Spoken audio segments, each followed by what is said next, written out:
मध्य प्रदेशची राजधानी इंदूरमधून एक विचित्र घटना समोर आली आहे। इंदूर येथील खजराणा भागात एका विवाहित महिलेच्या घरात मजा मारणाऱ्या एका पोलीस अधिकाऱ्याला शेजाऱ्यांनी बेदम चोप दिला आहे।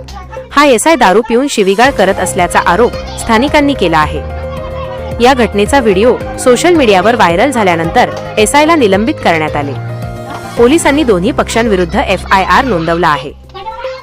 मिळालेल्या माहितीनुसार खजराणा पोलीस ठाण्यात तैनात असलेले एसआय सुरेश बनकर हे 2 महिन्यांपासून त्या महिलेच्या संपर्कात होते। महिलेचा तिच्या पतीशी वाद सुरू होता, त्यामुळेच एसआय बनकरची महिलेशी जवळीक वाढली होती आणि तिच्या घरी येणे सुरू झाले होते। सकाळी 6 वाजण्याच्या सुमारास सुरेश बनकर महिलेच्या घरी असताना स्थानिकांनी त्यांना रंगेहात पकडले। स्थानिकांचा आरोप आहे की सुरेश दारू पिऊन शिवीगाळ करत होता।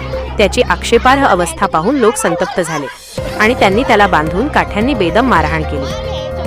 घटनेची माहिती मिळताच खजराणा पोलिसांनी घटनास्थळी पोहोचले आणि त्यांनी एसआयला गर्दीतून सोडवले। पोलिसांनी काही महिलांनाही ताब्यात घेतले आहे। वरिष्ठ अधिकाऱ्यांच्या सूचनेनुसार सुरेश बनकर याची वैद्यकीय तपासणी करण्यात आली।